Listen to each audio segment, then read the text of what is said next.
వాటన్నిటికీ ప్రధాన కారణం ఏంటి? మీరు వేరు మేము వేరండి అనే భావన, అనే స్వార్థం ప్రతి వాడి హృదయంలో వచ్చింది. కాబట్టి ఈ సమాజం శాంతి సమాజం అవ్వాలి అంటే, ప్రశాంతమైనటువంటి సమాజం కావాలి అంటే మొట్టమొదటి పునాది ఏమిటంటే, ప్రతి మనిషిలోనూ మనంతా ఒక్కటే, మనందరి సృష్టికర్త ఒక్కటే అన్న భావన ఆచరణాత్మకంగా ఉండాలి. యా అయ్యుహన్నాసు ఇన్నా ఖలఖనాకుం మిన్ జకరిన్ వ ఉన్సా వజఅల్నా షుబహు వ కబాయిల లితఆరఫు.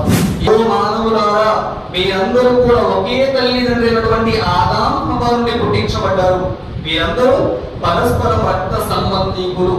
ఎప్పుడైతే మన సమాజంలో మనమంతా ఒక్కటేనండి, మనమందరూ కూడా ఒకే తల్లిదండ్రి సంతానం, మనమందరూ కూడా అన్నదమ్ములు అన్న భావన ప్రతి వాడి హృదయంలో వస్తుందో, సమాజంలో భేదభావాలు